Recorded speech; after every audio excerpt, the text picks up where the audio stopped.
Student. आज का हमारा जो टॉपिक है वो टॉपिक रहेगा रिसोर्स शेयरिंग। देखिए स्टूडेंट, ये यूनिट नंबर 8 और 10 ये इम्पोर्टेंट हैं। इन्हीं में से क्वेश्चंस आपके जो है फाइनल एग्जाम में आते हैं। अब देखिए resource sharing, what do you mean by the resource sharing. जैसा कि देखिए इसके नाम से ही पता चलता है रिसोर्स को शेयर करना। और चूंकि हम लाइब्रेरी साइंस के फील्ड में हैं, तो लाइब्रेरी साइंस के फील्ड में कौन कौन से ऐसे रिसोर्स रहेंगे जिसे जो है हमें शेयर करना है। देखिए जो रिसोर्स रहेंगे वो लाइब्रेरी के अंदर रखी हुई बुक्स भी हो सकती है, लाइब्रेरी के अंदर रखी हुई किसी भी प्रकार की कोई नॉलेज, ह्यूमन फोर्स भी हो सकती है। जैसे लाइब्रेरी के अंदर जो व्यक्ति काम करते हैं, जो लाइब्रेरियंस, असिस्टेंट लाइब्रेरियंस होते हैं, उनकी नॉलेज को शेयर करना वो भी रिसोर्स के अंदर आता है। अब जो ये रिसोर्स होते हैं ये हमें किससे शेयर करने पड़ते हैं एक्चुअल में। ये रिसोर्सेज शेयर दो या दो से ज़्यादा लाइब्रेरीज मिलकर आपस में जब काम करती हैं और किसी लाइब्रेरी को दूसरी लाइब्रेरी की अगर ज़रूरत है, तो उस केस के अंदर हम जो है एक लाइब्रेरी के रिसोर्सेज को दूसरी लाइब्रेरी से शेयर कर देते हैं। अब ऐसा हम करते क्यों हैं? ऐसी हमें क्या ज़रूरत है कि लाइब्रेरी के अंदर जो है हमें रिसोर्स शेयरिंग की जो कॉन्सेप्ट है वो अपनानी पड़ती है? देखिए स्टूडेंट, जैसे कि आप सभी को पता है, कोई भी ऐसी लाइब्रेरी या कोई भी एक व्यक्ति अपने आप में कंप्लीट नहीं होता, अपने आप में परफेक्ट नहीं होता है। जहाँ तक लाइब्रेरी की बात आती है, जैसे कोई भी लाइब्रेरी ऐसी लाइब्रेरी नहीं होती है जो सभी प्रकार की बुक्स को और नॉलेज को परचेज कर पाए या उसको उसका एक्विजिशन कर पाए। उसे कभी ना कोई उस लाइब्रेरी के अंदर कमी होगी या रिसोर्सेज की कमी होगी।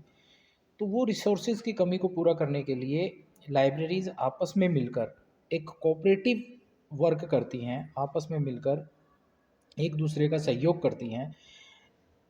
इसीलिए इसको जो है रिसोर्स शेयरिंग कहा जाता है। अब जैसा कि मैंने बताया कि ऐसा क्यों किया जाता है, ऐसे करने से बहुत सारे बेनिफिट्स हैं। जैसे आपको पता ही है, एक रिपोर्ट पब्लिश हुई थी 2011-12 में। इन्फॉर्मेशन एक्सप्लोजन इतना ज़्यादा हो रहा है, मीन्स हमारे सामने इन्फॉर्मेशन दिन प्रतिदिन बढ़ती जा रही है। और वो जहाँ तक बुक्स की बात आती है, तो बुक्स के अंदर हर साल, जैसे 2011-12 की रिपोर्ट जो हमें बताती है, वो ये बताती है कि जो 2011 में जितनी नॉलेज बुक्स में थी, 6% वो 2012 में बढ़ गई। मीन्स इतनी इन्फॉर्मेशन, इतना डॉक्यूमेंटेशन जो है वो लाइब्रेरीज के अंदर, जो समाज के अंदर वो बढ़ गया है। अब देखिए इतनी सारी नॉलेज दिन प्रतिदिन बढ़ती जा रही है, और कोई भी लाइब्रेरी जो है वो पॉसिबल नहीं होती है सभी प्रकार के नॉलेज को ग्रहण करने की। दूसरा, इससे जो है हमारा जो फाइनेंस है, जो पैसा है, वो भी बचता है। जैसे मान लीजिए अगर हम कोऑपरेटिव या फिर रिसोर्स शेयरिंग अपनाते हैं, तो उसमें क्या होता है कि कुछ मटेरियल जो है एक लाइब्रेरी खरीद लेती है, कुछ मटेरियल एक लाइब्रेरी खरीद लेती है, और जब उनको एक दूसरे की ज़रूरत होती है तो उन दोनों को शेयर कर देते हैं। इसलिए जो फाइनेंस का जो बर्डन है वो भी लाइब्रेरीज़ के ऊपर कम होता है। ये तो देखिए मेरी खुद की लैंग्वेज के अंदर जो है आपको सिंपल सा एक कॉन्सेप्ट को मैंने क्लियर कर दिया है कि रिसोर्स शेयरिंग एक्चुअल में क्या होती है। जब दो या दो से ज़्यादा लाइब्रेरीज़ मिलकर परस्पर काम करती हैं एक दूसरे की लाइब्रेरी के रिसोर्सेज। ये रिसोर्सेज क्या हो सकते हैं? ह्यूमन, कोई बुक हो सकती है, कोई पीरियोडिकल्स हो सकते हैं, किसी भी प्रकार का कोई सिस्टम हो सकता है, कोई क्लासिफिकेशन सिस्टम हो सकता है, किसी प्रकार की कोई क्वेरी होती है, कोई डॉक्यूमेंट होता है। उन्हें जो शेयर करते हैं, आपस में शेयर करते हैं, उसको रिसोर्स शेयरिंग कहा जाता है। अब देखिए इसके अकॉर्डिंग पढ़ेंगे इस यूनिट में हमें क्या क्या पढ़ने को मिलेगा। इसमें पढ़ने को मिलेगा रिसोर्स शेयरिंग क्या है, उसकी आवश्यकता हमें क्यों पड़ी, कॉन्सेप्ट उसकी, हिस्टोरिकल बैकग्राउंड, ऑब्जेक्टिव्स उसके क्या हैं, resource sharing and library network क्या होते हैं, लाइब्रेरी नेटवर्क की आवश्यकता क्यों पड़ती है, रिसोर्स शेयरिंग इशू कौन कौन से होते हैं, लाइब्रेरी कंसोर्टिया, लाइब्रेरी कोऑपरेशन, ये इस तरह के होंगे। अब यही जो लाइब्रेरी नेटवर्क्स की बात आती है, ये यूनिट नंबर 10 के अंदर आपके डिटेल में दिए हुए हैं। जैसे इनवलिव नेट हो गया, एडोनेट हो गया, हेलनेट हो गया, ये बहुत सारे नेटवर्क दिए हुए हैं। ठीक है, तो अभी हम इस यूनिट में कॉन्सेप्ट्स को और क्लियर करते हैं।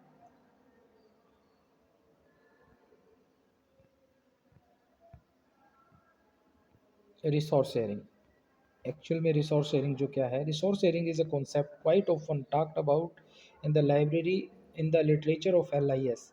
रिसोर्स शेयरिंग कॉन्सेप्ट जो है वो लाइब्रेरी के फील्ड में आमतौर पर उपलब्ध रहती है, बोला जाता है इसे। Literally the term implies using each other resources. ये देखिए क्या कहता है, लिटरली अगर हम कहें तो ये टर्म जो है वो क्या बताती है, यूजिंग ईच अदर्स रिसोर्स, एक दूसरे के रिसोर्स को शेयर करना रिसोर्स शेयरिंग है।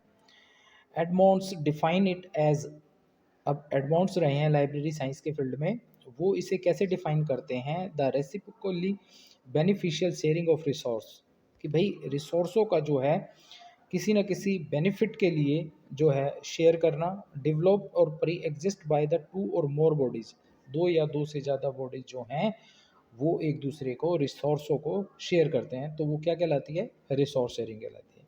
In the context of library it refers to the libraries share their resources including the source of information. अब देखिए क्या कह रहा है कि लाइब्रेरी साइंस के लाइब्रेरीज के फील्ड में अगर हम बात करें तो रिसोर्स शेयरिंग क्या है, अपने रिसोर्सों को शेयर करना। अब वो रिसोर्स कौन कौन से हो सकते हैं, स्टाफ एक्सपर्टाइजेशन हो सकता है, इंफ्रास्ट्रक्चर हो सकता है, एंड फाइनेंस हो सकता है। The question arise why should we do so, ऐसा हम क्यों करते हैं, ऐसी रिसोर्स शेयरिंग की हमें क्या ज़रूरत है, क्यों हम करते हैं। they are already so heavily burdened by the request from their own user, how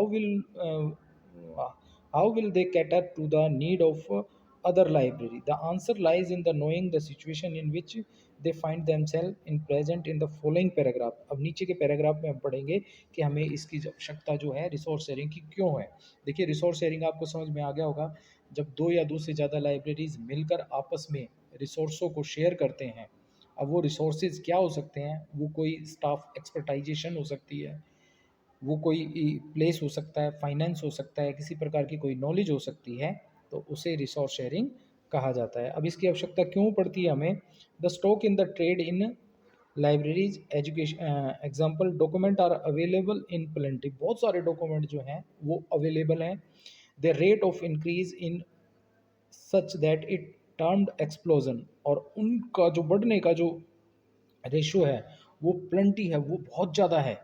it is estimated that there was a 6% increase in books production in 2012 compared to 2011।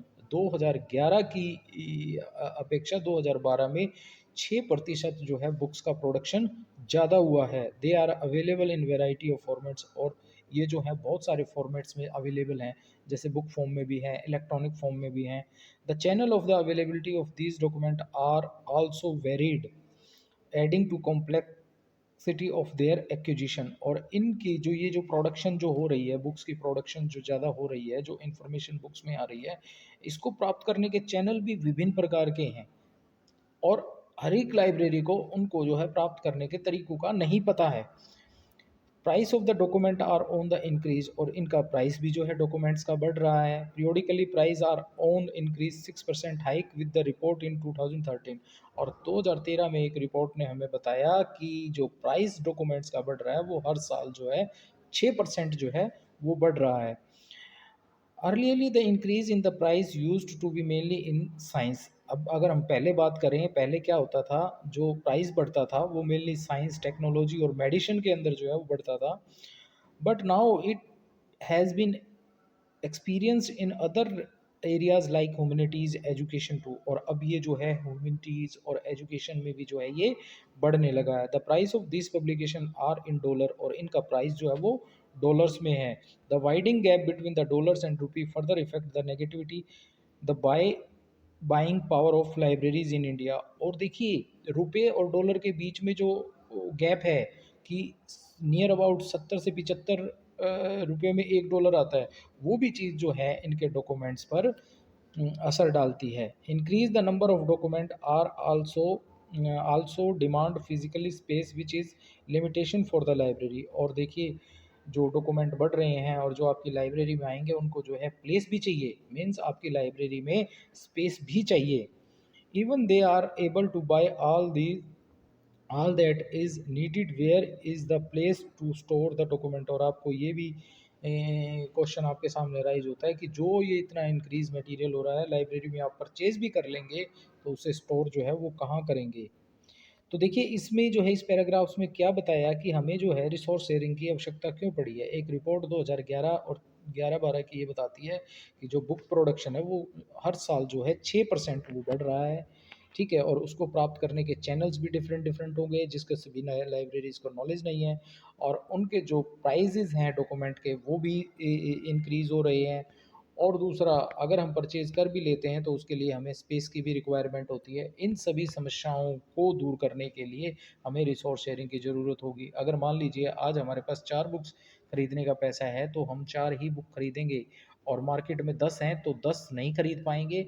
अगर हमारी रिसोर्स शेयरिंग होगी, कोऑपरेशन होगा libraries के बीच में, तो 4 वो खरीद लेगा, 4 वो खरीद लेगा और 4 खरीद लेगा। इस तरीके से फाइनेंस, स्पेस, ये चीज़ें जो हैं वो बँट जाएँगी और लाइब्रेरी जो है आपस में ज़्यादा से ज़्यादा अपने यूज़र को सैटिस्फ़ाई कर पाएँगे। तो देखिए आपको इसकी वो भी पता चल गई है, नीड भी पता चल गई है आपको, और रिसोर्स शेयरिंग की कॉन्सेप्ट भी आपकी क्लियर हो गई है। ठीक है?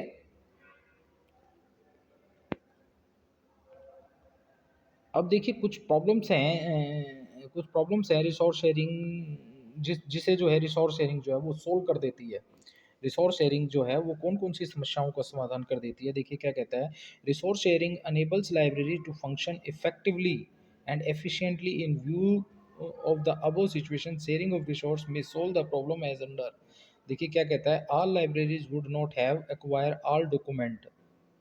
देखिए कोई भी लाइब्रेरी जो है वो सभी प्रकार के डॉक्यूमेंट्स को जो है परचेज नहीं कर पाती, दैट दे रिक्वायर, जिनकी उसे ज़रूरत होती है। They would share the document, thus overcoming the problem of increased price and place space for storing them। और they would share the document, जब हम लाइब्रेरीज में जो है डॉक्यूमेंट को शेयर करेंगे तो वो ऐसी कमियों को दूर कर देगी रिसोर्स शेयरिंग, जो कि जैसे प्राइस की जो है रेट बढ़ रहे हैं, आपके पास फाइनेंस लिमिटेड है और आपके पास स्पेस की कमी है।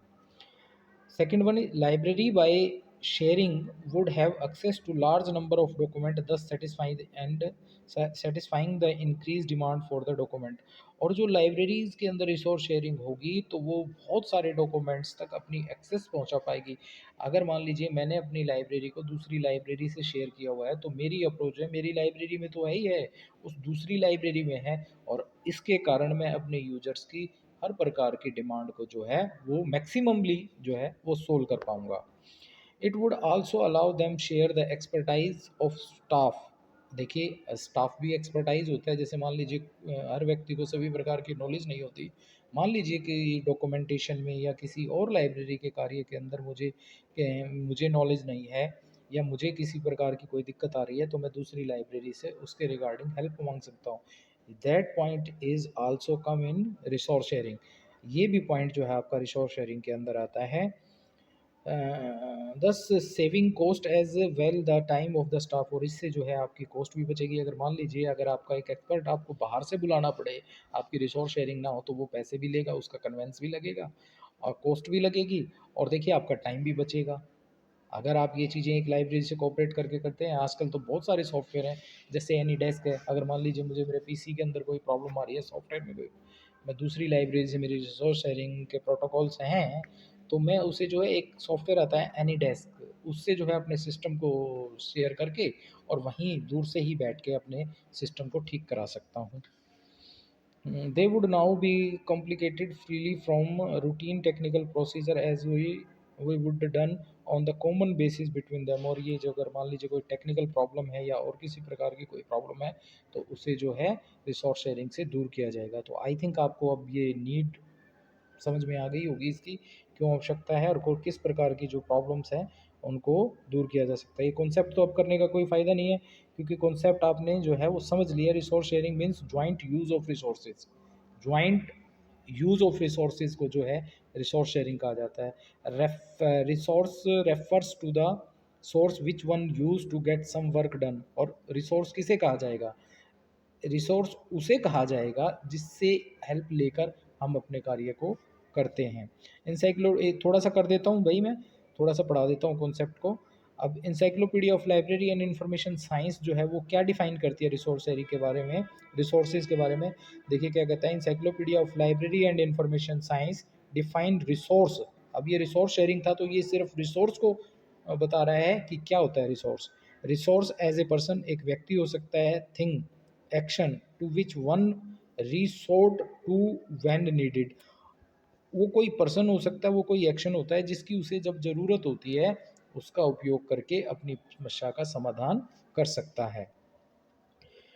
To be more specific we can say resources in a library are, अब हम लाइब्रेरी के अंदर रिसोर्सेज को क्या कह सकते हैं, स्टाफ हो सकता है, इंफ्रास्ट्रक्चर हो सकता है, डॉक्यूमेंट या फिर किसी भी प्रकार की कोई सर्विस, उसे एज ए रिसोर्स हम यूज़ करेंगे। अब क्या कहता है शेयरिंग, अब शेयरिंग क्या कहता है, sharing in title A relationship of the reciprocally reciprocity where the two parties offer their resource to each other for the mutual benefit। और म्यूचुअल शेयरिंग की जो है वो क्या होती है, शेयरिंग होती है जब दो बॉडीज आपस में परस्पर मिलकर एक दूसरे को एक दूसरे को अपने रिलेशनशिप्स के अकॉर्डिंग सर्विसेज प्रोवाइड करती हैं। जैसे इसने कहा ना, रिलेशनशिप एक ऐसी रिलेशनशिप होती है दो पार्टीज़ के बीच में, जब उन्हें उसकी ज़रूरत होती है तो वो उसे म्यूचुअल बेनिफिट के लिए यूज़ कर सकते हैं। अब ब्रेवर जो हैं वो रहे हैं लाइब्रेरी साइंस के अंदर, वो डिफाइन करते हैं an umbrella term for a wide spectrum of cooperative processing and mechanism. ये एक अम्ब्रेला की तरह काम करता है, एक छाते की तरह है। जैसे मान लीजिए 10 लाइब्रेरी आपस में जुड़ी हुई है, तो एक छाते के रूप में काम करता है। जब भी जिसको प्रॉब्लम होती है वो एक दूसरे की सहायता ले सकते हैं। तो देखिए ये कॉन्सेप्ट आपको जो है वो क्लियर हो गई है। आप इसे पूरा पढ़ना चाहें तो पढ़ सकते हैं। अब हिस्टोरिकल बैकग्राउंड के अंदर आते हैं कि ये जो टर्म है रिसोर्स शेयरिंग की, ये हमारे सामने कब आई। देखिए रिसोर्स शेयरिंग की जो टर्म है वो लेटेस्ट है, अब तो ये इलेक्ट्रॉनिकली होने लगी है। अब जैसे लाइब्रेरी कंसोर्टिया या लाइब्रेरी नेटवर्क चीज़ें आ गई हैं, ठीक है। इससे पहले एक टर्म यूज़ होती थी लाइब्रेरी कोऑपरेशन। अब वो लाइब्रेरी कोऑपरेशन जो टर्म थी वही चलकर जो है आपकी अब रिसोर्स शेयरिंग बन गई है।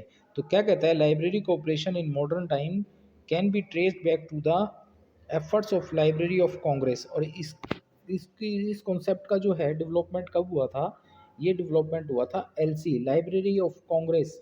लाइब्रेरी ऑफ कांग्रेस जो है नेशनल लाइब्रेरी ऑफ यूएसए है, उसने क्या किया था, उसने इट स्टार्टेड कोऑपरेटिव कैटलॉगिंग, उसने जो है कोऑपरेटिव कैटलॉगिंग स्टार्ट की थी। मींस आपकी 2 या 4 लाइब्रेरियों ने आपस में मिलकर कोऑपरेटिव कैटलॉगिंग की थी। कैटलॉगिंग में क्या किया उन्होंने, उन्होंने एक लाइब्रेरी ने सिर्फ अपनी ही किताबों को नहीं लिया कैटलॉगिंग करते हुए, उसने चारों लाइब्रेरीज़ को लिया और उन चारों की कैटलॉगिंग की, और वो कैटलॉगिंग जो है अपनी अपनी लाइब्रेरीज़ के अंदर रखी और उनमें इंडिकेट किया कि ये मटेरियल इस लाइब्रेरी में अवेलेबल है, ये दूसरी में है, ये तीसरी में है, ये चौथी में। तो एक तरह से एक लाइब्रेरी में जाने वाले यूज़र को उन चारों लाइब्रेरीज़ के अंदर पड़े हुए मटेरियल की नॉलेज हो गई। जैसा कि आपको पता है कैटलॉगिंग क्या बताता है, कैटलॉगिंग बताता है कि व्हाट लाइब्रेरी हैव, लाइब्रेरी के अंदर क्या रखा हुआ है। और वो अगर कोऑपरेटिव कैटलॉगिंग होगी 4 लाइब्रेरियों की इकट्ठी मिलकर, और वो कैटलॉग्स चारों लाइब्रेरियों में रखे होंगे, तो हम एक लाइब्रेरी से सभी चारों लाइब्रेरी में रखे हुए मटेरियल को जान सकते हैं। तो ये स्टार्ट की थी सबसे पहले एलसी ने, लाइब्रेरी ऑफ कांग्रेस यूएससी, ठीक है।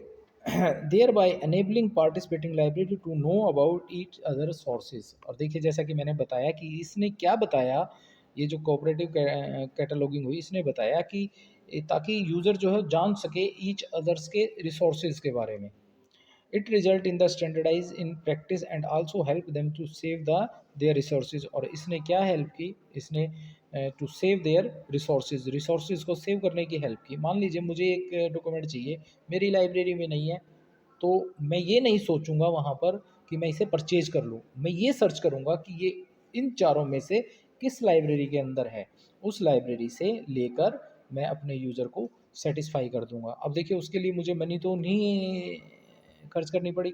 अगर मुझे मेरी लाइब्रेरी में वो चीज़ नहीं थी और मैंने रिसोर्स शेयरिंग नहीं की हुई होती, तो मुझे वो जो है परचेज करनी पड़ती, वो एक्स्ट्रा बर्डन पड़ता। तो अब आगे चलते हैं। The system of the sharing to satisfy the personal need exist in the society and it no extension in library. अब जैसे समाज के अंदर कोऑपरेशन ज़रूरी है, क्योंकि सोसाइटी तो मिली हुई बनी हुई कोऑपरेशन से ही है, एक दूसरे की हेल्प से ही जो है वो सोसाइटी बनती है। अब कॉल जो है वो कोट करते हैं, instant of the library corporation exist at early 200 BC between Alexandria and Pergamum library. ये क्या कॉल जो है वो क्या कहते हैं, वो हमें और पीछे ले जाते हैं 200 BC में, जहाँ पर दो लाइब्रेरी थी, अलेक्जेंड्रा और पेरागमो लाइब्रेरी। वो दोनों आपस में मिलकर कुछ रिसोर्सों को शेयर करती थी। He also side the crows mention cooperation between the monastery library in 13th century। अब ये 13th century में भी एक मोनेस्ट्री लाइब्रेरी थी, वो भी लाइब्रेरी कोऑपरेशन यूज करती थी। The cooperation was in sharing reading material. अब देखिए यहाँ पर आपको बहुत सारे ऐसे जो इंडिया के अंदर या पूरे वर्ल्ड के अंदर, सॉरी इंडिया नहीं पूरे वर्ल्ड के अंदर जो जो रिसोर्स शेयरिंग के क्षेत्र में कदम उठे हैं, किसने क्या क्या इनिशिएट किया है, ऐसे ही जो हैं बहुत सारी चीज़ें हैं। अब देखिए क्या कहता है, starting with the mutual satisfaction is our needs and when required. जब भी हमें एक दूसरे की ज़रूरत होती है, उनकी इच्छाओं को सेटिस्फाई करने को हम जो है रिसोर्स शेयरिंग कहते हैं, और वो स्टार्ट किया गया। Library cooperation become more systematically with time. और ये जो लाइब्रेरी कोऑपरेशन है, ये टाइम के साथ साथ बहुत सिस्टमेटिकल हो गया, प्रणालीगत हो गया है ये। Institution took initiative in this regard. और इंस्टीट्यूट्स ने जो है रिसोर्स शेयरिंग के क्षेत्र में इंटरेस्ट लेना शुरू कर दिया। और ऐसे कौन कौन से जो इंस्टीट्यूट रहे हैं वो क्या कौन कौन से रहे हैं, मेंशन में be made of FID, federation of information documentation, ये इंस्टीट्यूट हो गया। IFLA, international federation of library association, UNESCO, united nation educational scientific cultural organisation, जो कि 1945 में बनी थी, उसने इस तरह के जो ये इंस्टीट्यूट हैं, इन्होंने भी इंटरेस्ट लेना शुरू किया और रिसोर्स शेयरिंग के क्षेत्र में काम किया। Another venture for the cooperation begins in 1895। और 1895 में दो व्यक्ति हुए हैं, पॉल आउटलेट और हेनरी ला फाउंटेन। इसके बारे में जो है आप जो है बिब्लोग्राफी का जो पोर्शन है ना, what do mean by the bibliography, उसमें आप पढ़ेंगे। ठीक है, अभी यहाँ पर बताया गया है कि ये दो व्यक्ति रहे हैं, इन्होंने बिब्लोग्राफी बनाने में जो है इंटरनेशनल बिब्लोग्राफी बनाने में जो है शुरुआत की थी इन्होंने। उसमें क्या होता था, उसमें जितनी भी एक सब्जेक्ट पर बुक अवेलेबल होती थी, उनकी एक लिस्ट बना देते थे, ताकि हर व्यक्ति को ये ज्ञान हो जाता था कि कौन सी चीज़ किस लाइब्रेरी में है, या कौन सा देश कौन सी जो है बुक को जो है वो पब्लिश कर रहा है, ताकि हमें ये नॉलेज हो जाए कि ये बुक जो है वहाँ अवेलेबल है, ताकि हम वहाँ से प्राप्त कर सकें। देखिए एक क्या कहता है according to book, 1895 when Paul Outlet and Henry LaFontaine attempt to complete a world index to publish information from the form of FID। FID के फॉर्म से फोरम से इन्होंने जो है एक वर्ल्ड इंडेक्स, जिसको हम बिब्लियोग्राफी भी बोलते हैं, वो पब्लिश किया कि वर्ल्ड में कहाँ कहाँ पर कौन कौन सी बुक्स जो है वो पब्लिश हो रही हैं। फाइनली गेव UDC, और इन्होंने ही हमें जो है फाइनली UDC दी है। UDC है यूनिवर्सल डेसिमल क्लासिफिकेशन। ये जो है आपका जो है कई यूनिवर्सिटीज़ में जो है जैसे DDC पढ़ाई जाती है, ऐसे ही UDC पढ़ाई जाती है, ये भी इन्होंने दिया है। और ये क्या है, a tool for bibliographic control for the published information. जितनी भी इंफॉर्मेशन पब्लिश्ड हुई है, उसका जो है बिब्लोग्राफिकल कंट्रोल जो है वो UDC जो है वो प्रोवाइड करता है। तो इसे इतने ज़्यादा डिटेल में जो है वो पढ़ने की ज़रूरत नहीं है। जैसे अब आया था, इसके बाद इसके क्षेत्र में जो है रिसोर्स शेयरिंग के क्षेत्र में और भी काम हुआ, जैसे यूनेस्को ने, इफ्ला ने किया। IFLA has two programme to it credit in this direction. इस डायरेक्शन के अंदर इफ्ला को भी क्रेडिट जाता है दो चीज़ें शुरू करने में। एक था universal bibliographical control UBS UBC, and एक था universal availability of publication UAP। ये जो है ये किए। फिर UAP UNISIST the world science information system. ये काफ़ी चीज़ें जो हैं आपकी रही हैं। जैसे उसके बाद फिर फर्दर डेवलपमेंट आया, further development cooperation established of the information system, जैसे इंसिस, एग्रिस, ये इंडियन है आपके, AIARI इन इंडिया, एडोनिस। इसके बारे में जो है ना डिटेल में आप जो है वो पढ़ेंगे, आपकी यूनिट नंबर 10 जो होगी उसमें ये इस तरह के जो नेटवर्क हैं वो पढ़ेंगे। अब एक टेबल दी हुई है, select the landmark in the library corporation. Library corporation के क्षेत्र के अंदर आपके जो हैं कुछ कदम उठाए गए हैं पूरे वर्ल्ड में, उनकी एक लिस्ट प्रोवाइड की गई है। जैसे 1801 दो बता देता हूँ, 1868 में इंडिया ने cataloguing of manuscript in variant parts of India compiled by the witness stocks, इन्होंने जो है एक मैन्युस्क्रिप्ट्स की जो है एक की कैटलॉगिंग की, ताकि ये तो पता चले कि कौन सी चीज़, कौन सी मैन्युस्क्रिप्ट्स कहाँ पर अवेलेबल है, ताकि हम उसे जो है वो प्राप्त कर पाएँ। फिर है 1873 में फिर वही है एक कैटलॉग ऑफ संस्कृत मैन्युस्क्रिप्ट्स। इन्हें याद करने की ज़रूरत नहीं है वैसे, बट एक बार देख लेना। ठीक है, तो ये पूरी बड़ी लिस्ट है, तब से लेकर अब तक जो है कितने कदम जो हैं लाइब्रेरी कॉपरेशन के बारे में जो है वो उठ चुके हैं। अब इनमें से ये जो दिए हुए हैं ना, ये आपके जो मेन हैं, जैसे इनफ्लिपनेट हो गया, यूजीसी इन्फोनेट हो गया, इंडेस्ट एआईटी हो गया, एनकेएन हो गया, ये आप 10 नंबर यूनिट में जो है वो पढ़ेंगे। अब देखिए ये लाइब्रेरी जो वो दिया हुआ है, रिसोर्स शेयरिंग दी हुई है, लाइब्रेरी रिसोर्स शेयरिंग जो है, इसके अब ऑब्जेक्टिव बताए हैं। देखिए स्टूडेंट, मैंने बताया था आपको ऑब्जेक्टिव फंक्शंस ये सेम से होते हैं, ये डिपेंड करता है कि आप इनको कैसे लिखते हैं। अब इसके 4 ऑब्जेक्टिव्स जो है मैं मोटे-मोटे बता दूं कि हमें रिसोर्स शेयरिंग की आवश्यकता क्यों होती है, इसका उद्देश्य हमें क्यों है। तो पहला इसने दिया हुआ है, maximize the resource base of libraries. The primary objective of the resource sharing is to maximize the resource base like collection, staff, infrastructure, as well as the services of the participating libraries. Maximize मतलब बढ़ाना, resources base of the library, libraries के resources को maximise करना, बहुत बढ़ाना। अब बहुत बढ़ाना कैसे बढ़ेंगे वो, अगर मान लीजिए आपकी लाइब्रेरी में 4 व्यक्ति काम करते हैं तो आप उन 4 की हेल्प ले सकते हैं।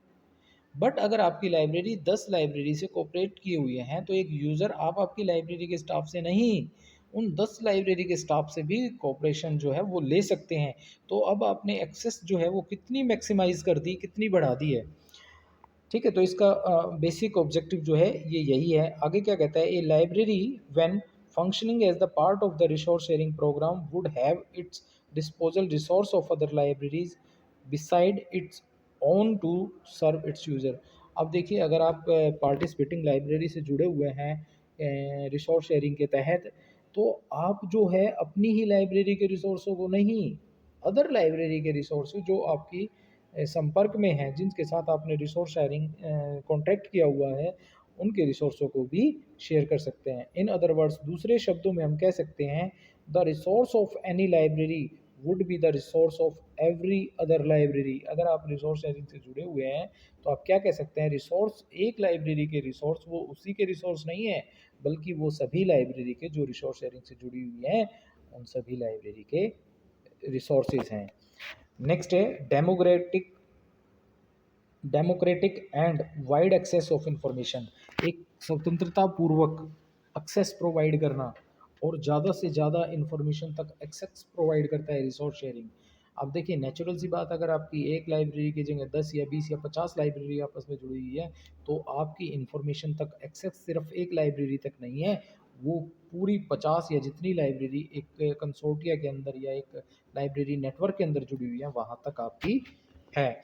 आप इसके बारे में बता देता हूँ, we are living in the information age. आपको पता है कि आज हम जो है इंफॉर्मेशन की एज में जी रहे हैं, जहाँ पर इंफॉर्मेशन का बहुत महत्व है। Where information is commodity needed by the one and all, और जहाँ पर आपको पता है कि एक रिसोर्स के रूप में जो है इंफॉर्मेशन वो काम करती है इस युग में।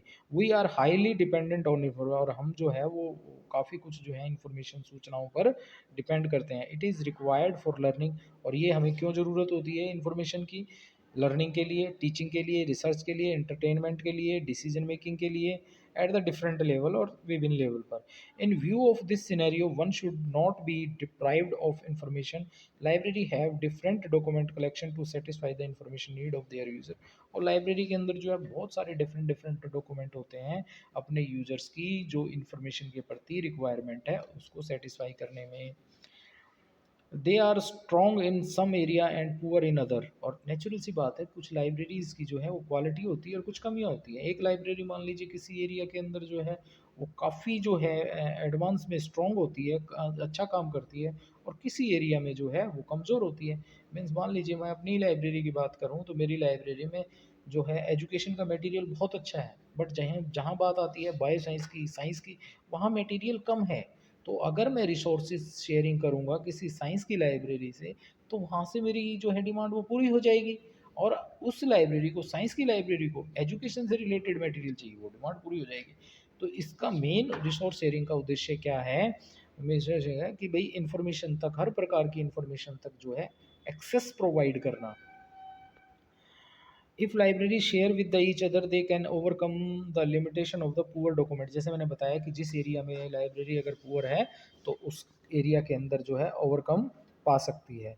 अब आगे चल के बताता है, नेक्स्ट ऑब्जेक्टिव है कोर कलेक्शन। दो आपको पता चल गए हैं, ठीक है। Maximize the resource base of libraries, provide the democratic, स्वतंत्रता पूर्वक और wide access of information. Next core collection, resource sharing result in the rational acquisition of document. आपको पता ही है कि लाइब्रेरीज जो हैं रिसोर्स शेयरिंग में जो है रेशनली जो है डॉक्यूमेंट्स को परचेज करती हैं। A library should only acquire those document that are the core to the area of its organisation. अब आपको पता है कि मेरी लाइब्रेरी मान लीजिए एजुकेशन की है, तो मैं एजुकेशन से रिलेटेड मटेरियल ज़्यादा खरीदूंगा। हर लाइब्रेरी का अपने इंस्टीट्यूट के प्रति, अपने इंस्टीट्यूट के उद्देश्य को प्राप्त करना है। और कोई मान लीजिए साइंस का इंस्टीट्यूट है तो वो साइंस से रिलेटेड मटेरियल जो है, वो कोर मटेरियल जो है वो ज़्यादा से ज़्यादा मटेरियल वो खरीदेगा।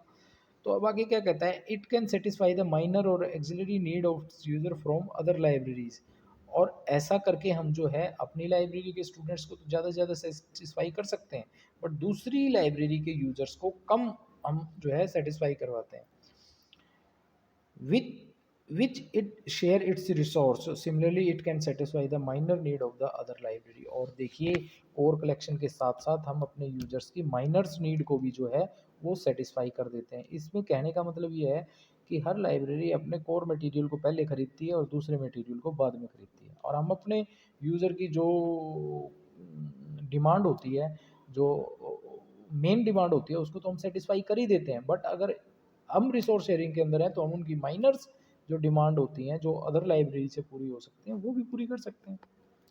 Save the resources, save the resources के अंदर क्या होता है कि हम जो है एक रिसोर्स को जो है वो सेव कर सकते हैं। जैसे मान लीजिए मैंने एक बुक मैंने खरीद ली है, एक बुक मैंने मेरी लाइब्रेरी के लिए खरीद ली है, वही बुक जो है दूसरी लाइब्रेरी यूज कर देगी, तो इससे उस लाइब्रेरी के लिए रिसोर्स जो है वो सेव हो गया है। क्या कहता है, library share their resources to save and use them optimally. अब कभी कभी यूज होने वाली चीज़ों को हम कभी कभी यूज करते हैं। Cooperative acquisition enables them to save on money spent on the document। अब देखिए एक लाइब्रेरी सभी प्रकार के डॉक्यूमेंट्स को नहीं खरीद पाती, तो इससे हम जो है वो पैसा बचा सकते हैं। अगर हमारी कोई मान लीजिए कोई ऐसा डॉक्यूमेंट है जो कभी कभी यूज़ होता है, तो हम उसे परचेज नहीं करते। हम कोऑपरेशन के अंदर हैं, हम लाइब्रेरी कोऑपरेशन के अंदर हैं, तो हम कभी कभी यूज़ होने वाली चीज़ों को हम दूसरी लाइब्रेरी से लाकर यूज़ कर लें। Cooperative cataloguing classification enables to save the staff salaries, efforts and time spend on the technical processing. हालांकि ये पॉइंट नेगेटिव है हम प्रोफेशनल के लिए कि जो है लाइब्रेरी कॉपरेशन जो है वो स्टाफ की सैलरी को भी बचा देता है, ठीक है।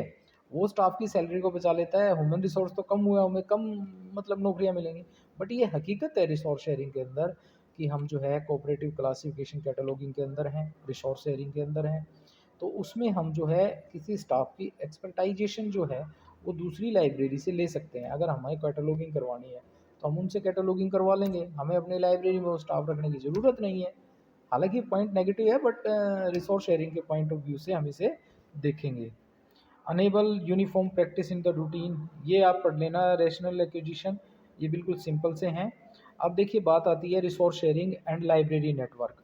देखिए रिसोर्स शेयरिंग आप समझ गए हैं, अब आपको समझना है लाइब्रेरी नेटवर्क, ठीक है। रिसोर्स शेयरिंग तो आपको पता ही चल गया। अब देखिए रिसोर्स शेयरिंग होता है चार लाइब्रेरी मिलकर आपस में काम करती हैं। अब लाइब्रेरी नेटवर्क क्या करता है कि जिस युग में हम जी रहे हैं, जिस युग में हमें जी रहे हैं वहाँ पर हमारे पास समय की बहुत कमी है, हमें समय की हमारे बहुत वैल्यू है। तो हम लोग क्या करते हैं, जहाँ ये लाइब्रेरी नेटवर्क और इस तरह की चीज़ें की बात आती है, तो हम क्या करते हैं, हम आपस में मिलकर एक नेटवर्क क्रिएट कर लेते हैं ऑनलाइन जुड़ने का, और उससे जो है रिसोर्सों को शेयर करा देते हैं। अब जैसे मान लीजिए मुझे ये पता करना है कि वो लाइब्रेरी में ये बुक है या नहीं है, तो कोऑपरेटिव कैटलॉगिंग होगी तो मैं तुरंत देख लूँगा। बट अगर मैं नेटवर्क से जुड़ा हुआ हूँ तो वहीं बैठे-बैठे जो है मैं जो है मैनुअली मुझे कुछ देखने की ज़रूरत नहीं होगी, और मैं जो है इलेक्ट्रॉनिकली देख लूँगा, ऑनलाइन अपने कंप्यूटर पे, मोबाइल पर देख लूँगा मैं कि वो वहाँ पर अवेलेबल है या नहीं। बेसिकली देखा जाए तो ये जो लाइब्रेरी नेटवर्क का हम यूज़ करते हैं, ये ज्योग्राफिकली जो हमारा डिस्टेंस है उसको कम करने के लिए है। एक लाइब्रेरी अगर मान लीजिए मैं यहाँ हरियाणा में हूँ, एक लाइब्रेरी उत्तर प्रदेश में है, तो मुझे अगर कोई इन्फॉर्मेशन चाहिएगी तो मुझे जो है वो वहाँ जाना पड़ेगा, या उन्हें आना पड़ेगा, या फिर बाई पोस्ट भेजना पड़ेगा। तो देखिए ज्योग्राफिकल डिस्टेंस हुआ ना, इस ज्योग्राफिकल डिस्टेंस को कम करने के लिए हम ऑनलाइन ऑनलाइन मतलब इंटरनेट के थ्रू आपस में जुड़ जाते हैं, और यही जो है, और ये जब एक लाइब्रेरी दूसरी लाइब्रेरी से जुड़ती है, दूसरी तीसरी से, तीसरी चौथी से, चौथी पांचवी से, ऐसे ही मिलकर बहुत सारी लाइब्रेरी जब आपस में जुड़ जाती हैं तो ये क्या कहलाता है, ये लाइब्रेरी नेटवर्क कहलाता है। अब इसको अकॉर्डिंग देखते हैं हम। Let us refer back to what we said earlier that the resource sharing involve from library cooperation. ये आपको पता ही है, लाइब्रेरी कोऑपरेशन होता है रिसोर्स शेयरिंग के अंदर।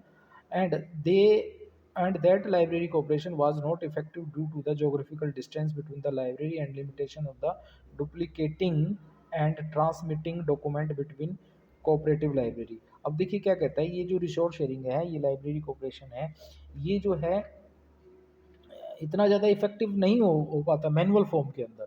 जब हमारी लाइब्रेरीज देश के अलग अलग हिस्सों में होती हैं और हम उनसे जुड़े हुए हैं, तो उसका कोई बेनिफिट नहीं रह जाता, क्योंकि हमें डॉक्यूमेंट शेयर भी करने पड़ेंगे, एक स्थान से दूसरे स्थान पर ट्रांसमिट भी करने पड़ेंगे, और मटेरियल डुप्लीकेट भी हो सकता है अगर मैनुअल फॉर्म में होगा तो। क्योंकि कई बार क्या होता है, एक व्यक्ति जो है वो नहीं मतलब प्रॉपरली बता पाता। 25,000 किताबों में से कुछ ऐसी किताबें होंगी जो दूसरी लाइब्रेरी में भी होंगी और यहाँ भी होंगी, बट अगर यही काम अगर हम कंप्यूटर से करेंगे, एक दूसरी लाइब्रेरी से ऑनलाइन जुड़े रहेंगे, तो वो ऑनलाइन कंप्यूटर पर ही शो कर देगा कि this book is available in so and so library, उस लाइब्रेरी में अवेलेबल है। Also that the sharing could not be possible due to the development in IT।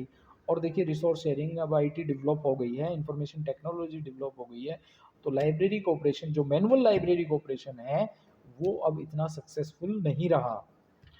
Libraries can not stand in isolation today. अब libraries जो है वो isolate नहीं रह सकती, एकांत में नहीं रह सकती।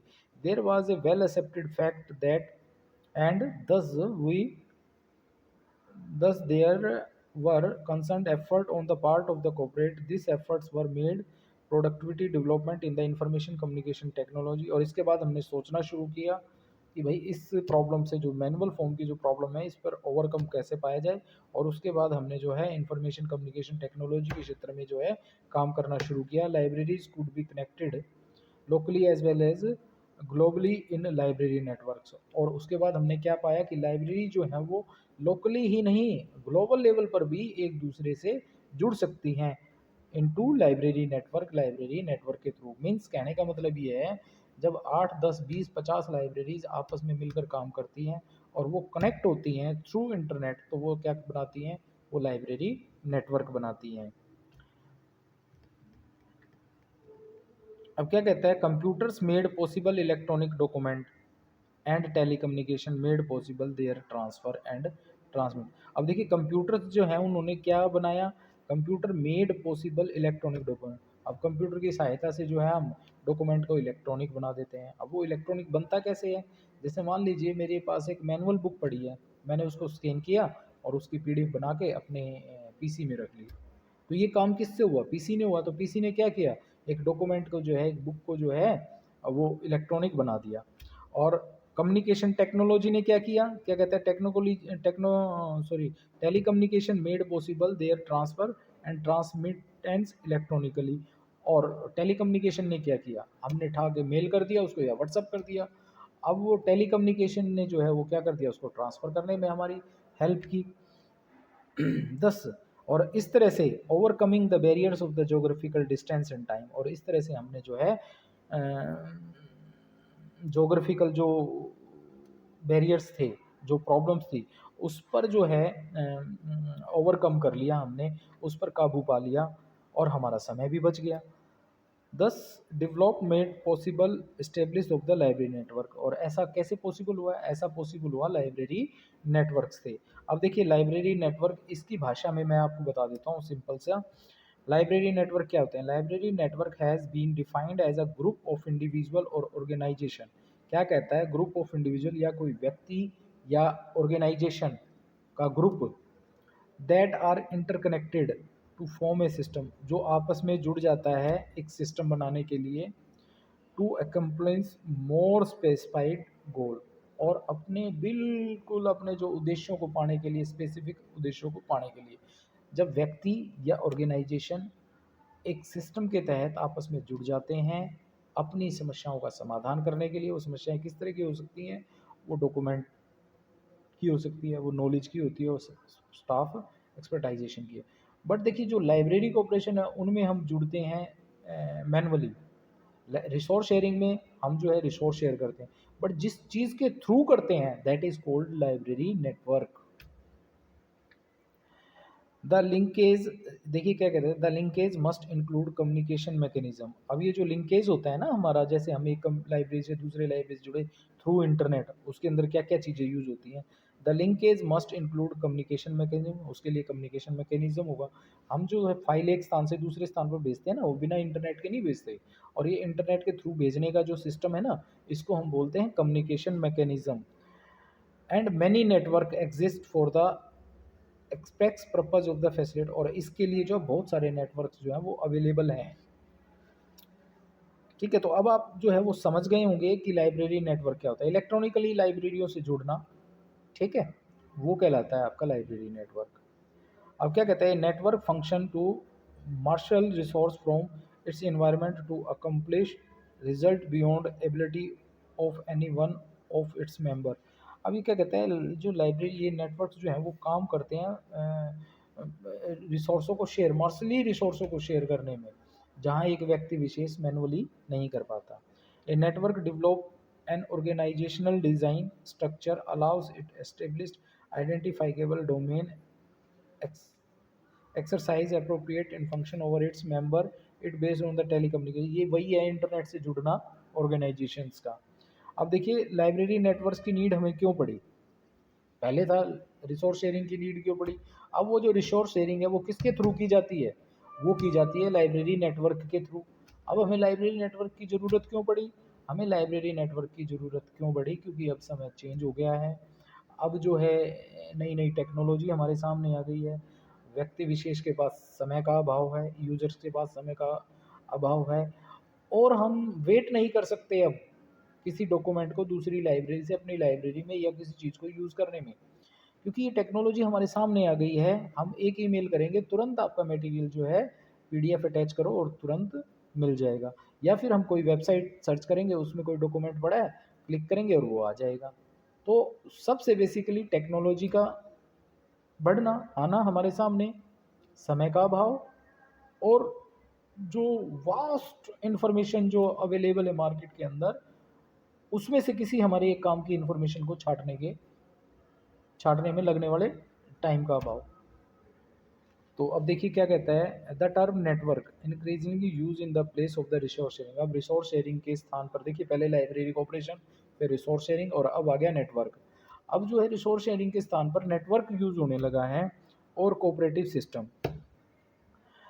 Networking and modernization are becoming very important in all types of libraries.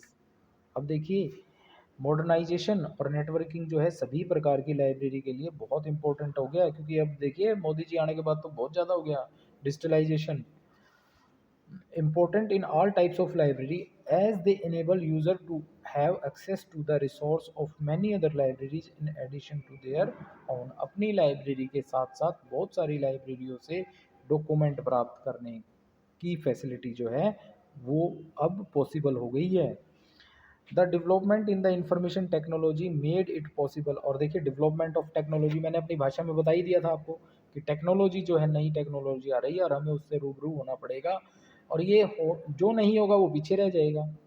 ठीक है, तो क्या कहता है, the development in the information technology, technology के अंदर जो है बहुत सारी डेवलपमेंट हुई है, हैव मेड इट पॉसिबल, उसने पॉसिबल बना दिया है फॉर लाइब्रेरीज टू नेटवर्क, कि भाई लाइब्रेरी जो है अब नेटवर्क में कन्वर्ट हो। But today library network are must.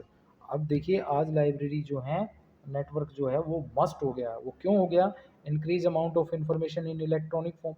आपको पता ही है कि अब मोस्टली मटेरियल जो वो इलेक्ट्रॉनिक फॉर्म में अवेलेबल है, और इलेक्ट्रॉनिक फॉर्म में अवेलेबल मटेरियल को पढ़ने के लिए हमें इंटरनेट की ज़रूरत होगी, और इंटरनेट के थ्रू किसी भी लाइब्रेरी से जुड़ने की ज़रूरत होगी। और ये कब पॉसिबल होगा? ये नेटवर्क के द्वारा पॉसिबल होगा।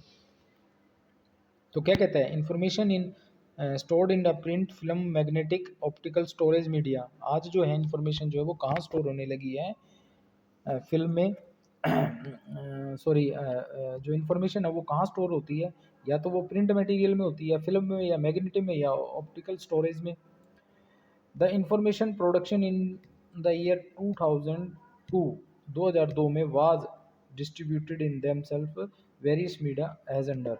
और देखिए 2002 से में जो है डिस्ट्रीब्यूशन जो था इंफॉर्मेशन का, कि भाई ऑप्टिकल में कितनी परसेंट हुआ करता, बुक में कितना हुआ करता, इसमें कितना हुआ करता, ये देखिए ये बढ़ गया। मीडिया हार्ड डिस्क में 92% था, फिल्म्स में 7%, पेपर में 0.1%, और ऑप्टिकल मीडिया में 0.002%। अब देखिए, अब जो मोस्टली जो देखिए हार्ड डिस्क जो है, अब जो कंप्यूटर्स में जो मटेरियल जो है वो अवेलेबल बहुत ज़्यादा स्टोर होने लगा है। अब आपकी जैसे बुक्स जो पब्लिश होती है, या फिर मान लीजिए जैसे आपका इग्नो का मटेरियल लगा लीजिए, वो देखिए वो तो अवेलेबल है ही है वैसे, और ये जो है इलेक्ट्रॉनिकली भी अवेलेबल है। और इलेक्ट्रॉनिकली देखिए आप कहीं पर भी बैठ के इसके मटेरियल को डाउनलोड कर लेते हैं, ये भी एक नेटवर्क के थ्रू पॉसिबल हुआ है। Bibliographic access to the information is also in electronic form. और बिब्लोग्राफिकल इंफॉर्मेशन एक्चुअल में होता क्या है? संक्षिप्त इंफॉर्मेशन। जैसे एक बुक के बारे में बताना है तो बुक की जस्ट कंटेंट्स आपको बता देना, that is called bibliographical information. उन कंटेंट से पता चल जाए इसके अंदर आपका क्या है। वैसे बिब्लोग्राफी होती है list of books. Access to the information is provided through the database produced online and offline. Acquire libraries to be networked. जो लाइब्रेरी आपस में नेटवर्क है उनके बारे में बिब्लियोग्राफिक इंफॉर्मेशन प्रोवाइड। इंटरनेट आ गया।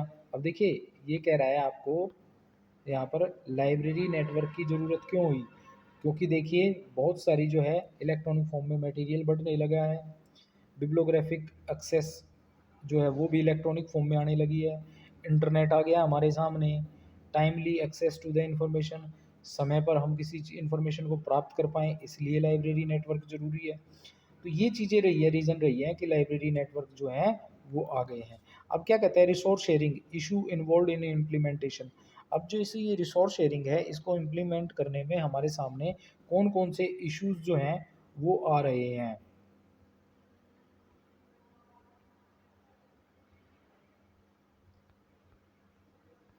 जैसे मान लीजिए मुझे जो है रिसोर्स शेयरिंग जो है वो करनी है, और मुझे जो है किस किस तरह की प्रॉब्लम्स का जो है वो सामना करना पड़ रहा है। We have been discussing the conceptual details of resource sharing के बारे में हम जो है पहले डिस्कस कर चुके हैं। Putting this into the practice is a bit difficult. अब देखिए हमने जो है किताब में तो पढ़ लिया रिसोर्स शेयरिंग जो है ये होती है और ऐसे ऐसे करनी है, ऐसे ऐसे होता है, बट जब हम एक्चुअल करते हैं तो ये थोड़ी सी टिपिकल भी होती है। Reason being that there are so many libraries involve. अब इसका रीज़न ये है कि बहुत सारी लाइब्रेरीज जो हैं वो इन्वॉल्व करनी पड़ती हैं। We have to formulate policies, हमें पॉलिसीज़ बनानी पड़ती हैं। Procedure routine for the libraries. अब देखिए हमें जो है रिसोर्स शेयरिंग करने से पहले कुछ ना कुछ प्रोटोकॉल तो फॉलो करना पड़ेगा, कुछ पॉलिसीज़ प्रोसीजर्स फॉलो करने पड़ेंगे। कि भाई अगर मान लीजिए मैं करता रहूँ और वो ना करे, अब मैं ये एक पॉलिसी बना दूँ कि भाई 50% आप करोगे 50 मैं करूँगा, तो उसमें कम्बिनेशन बना रहेगा। बट ये सारी चीज़ें लिखित में कॉन्ट्रैक्ट के तहत होंगी। There have to be objective and unbiased for the library to function effectively. अब ये जो है ऑब्जेक्टिवली होनी चाहिए, उद्देश्यपूर्ण होनी चाहिए, और अनबायस्ड होनी चाहिए लाइब्रेरी के फंक्शन को जो है इफेक्टिवली चलाने के लिए। It is the same for a number of library, it is the more difficult to do so in case of the number of libraries because of the number of libraries and user involve. अब कई बार क्या होता है कि बहुत सारे users होते हैं, डिफरेंट डिफरेंट डिमांड्स होती हैं, सभी को जो है पूरा कर पाना मुश्किल होता है, तो एक प्रॉपर पॉलिसी के तहत जो है ये किया जाता है। Variety of information. अब डॉक्यूमेंट कौन कौन सा शेयर करना है इसके बारे में पता होना चाहिए। Terms and condition for the loan and return. अब देखिए लोन एंड ILL होता है, इंटर लाइब्रेरी लोन। इसके अंतर्गत क्या करते हैं कि आप जो है दो लाइब्रेरियों के बीच में रिसोर्स शेयर कर रहे हैं, बट एक लाइब्रेरी का मटेरियल दूसरी लाइब्रेरी को जब इशू करेंगे तो उसको बोलते हैं इंटर लाइब्रेरी लोन पर बुक को देना। अब उसके लिए जो है नियम पहले ही सुजेस्ट होने चाहिए कि आप कितने दिन के लिए दोगे। जैसे 14 दिन के लिए दोगे, 14 दिन के बाद अगर वो स्टूडेंट रिटर्न नहीं करता तो क्या फ़ाइन रहेगा, उसे मंगवाने के लिए क्या क्या चीज़ें रहेंगी। ठीक है, इस तरह के ये कुछ पॉइंट्स हैं, ये देख लेना आप। ठीक है, आई थिंक जो है अब ये है लाइब्रेरी कंसोर्टिया। लाइब्रेरी कंसोर्टिया जो है वो क्या हो गया, वो क्या है, देखिए लाइब्रेरी नेटवर्क आपने पढ़ लिया जब हम दो चार लाइब्रेरियों से मिलकर बड़े हुए हैं। बट एक लाइब्रेरी कंसोर्टिया जो है, मैं एक मोटी सी बात भाषा में मैं बता दूं, मैं एक व्यक्ति हूँ, मैंने अपना जो है एक लाइब्रेरी है मेरी, मान लीजिए लाइब्रेरी है या लाइब्रेरी नहीं भी है, मैं बहुत सारे डॉक्यूमेंट्स जो है अपने पास रखे हुए हूँ और उन डॉक्यूमेंट को अदर व्यक्तियों से, अदर लाइब्रेरियों से मुझे रिसोर्स शेयर कराना है। मतलब बेसिकली मैं ही एक व्यक्ति हूँ जिसने जो है अपने जो है जर्नल्स, बुक्स वगैरह जो है इलेक्ट्रॉनिक फॉर्म में रखे हुए हैं और मैं दूसरों को रिसोर्स शेयर करा रहा हूँ, तो दैट इज़ कोल्ड कंसोर्टिया। अब ये एक तरह से का कोऑपरेशन नहीं होगा कि मुझे ये चाहिए उन्हें ये चाहिए, मैं ही प्रोवाइड करूँगा सबको और सब मुझसे जुड़ जाएंगे, उसके लिए चाहे मैं कोई मिनिमम चार्जेस रखूँ या ओवर रखूँ। कई बार क्या होता है कि कई बार इसमें रिसोर्स शेयरिंग का फैक्टर भी आ जाता है, जैसे वो तो कर ही रहे हैं, दूसरा भी व्यक्ति इसे कर ले। इसकी टर्म में पढ़ते हैं, library consortia have involve from the concept of resource sharing. अब देखिए रिसोर्सों को शेयर करने की कॉन्सेप्ट से ही लाइब्रेरी कंसोर्टिया जो है टर्म हमारे सामने आई है। The concept has come out of the increased cost of the publication, particularly periodicals, the reducing capacity of libraries to acquire।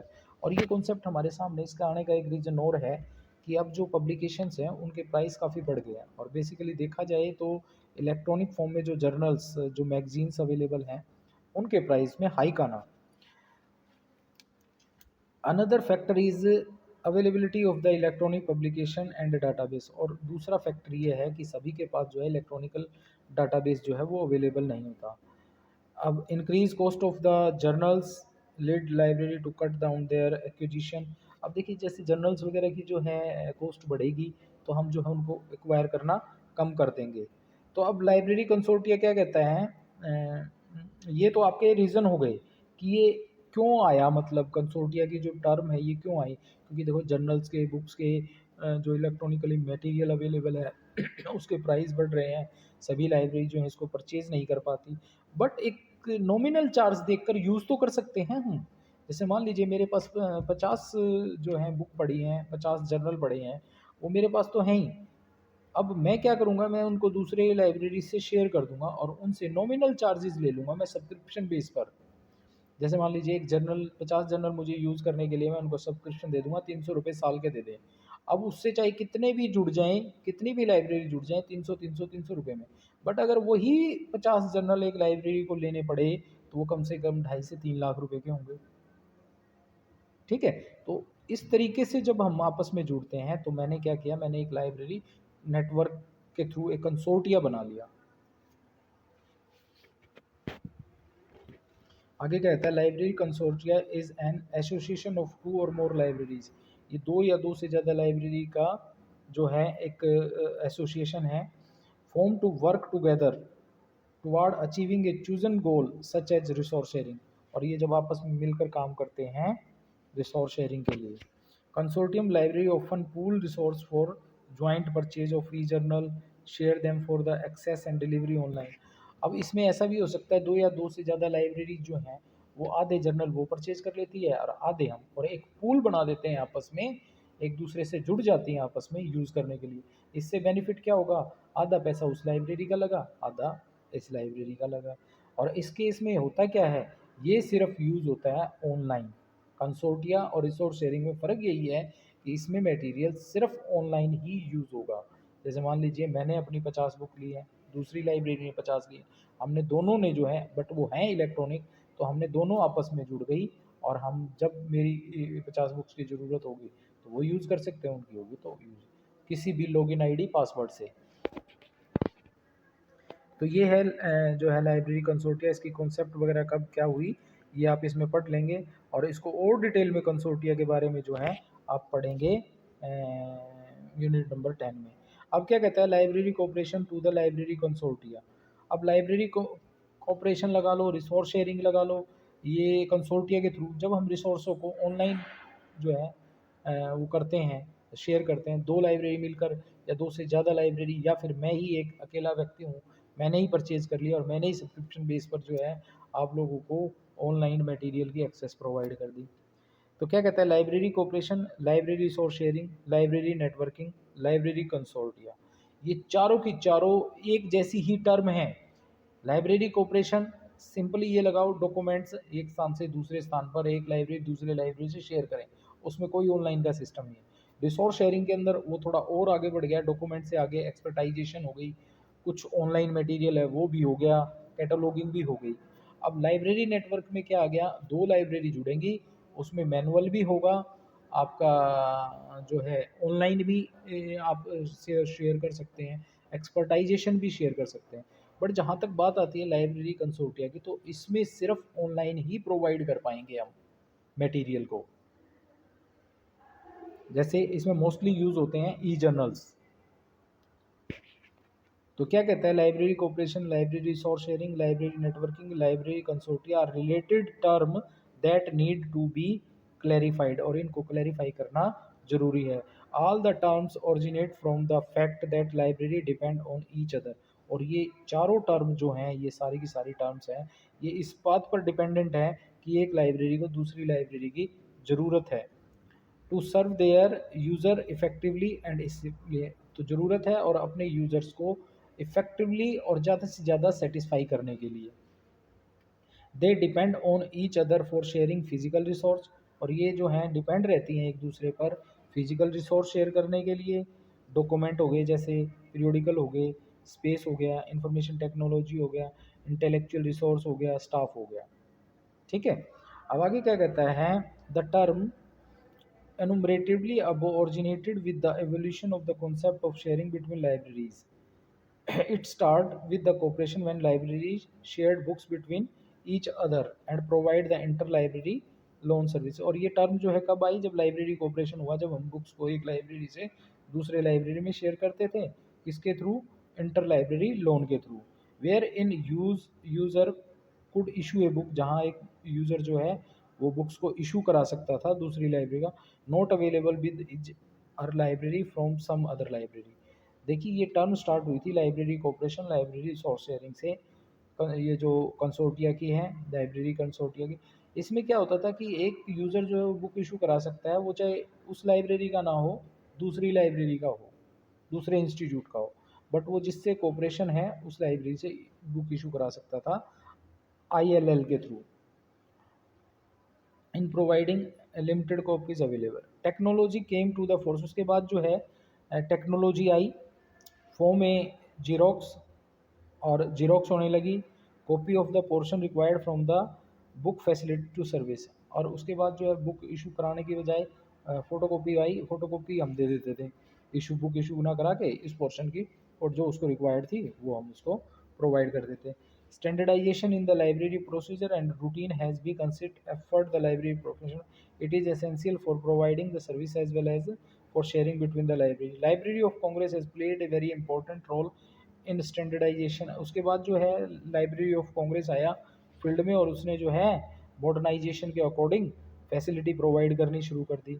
LC card service when the absolute library from the routine their time consuming activity their how sharing. ये वही history के बारे में बता रहा है कि भाई जो है पहले जो है एक लाइब्रेरी से दूसरी लाइब्रेरी में डॉक्यूमेंट अभी शेयर होते थे, फिर जो है थोड़ा और आगे बढ़े, फिर ये आया, फिर वो आया, ऐसे टेक्नोलॉजी बढ़ी।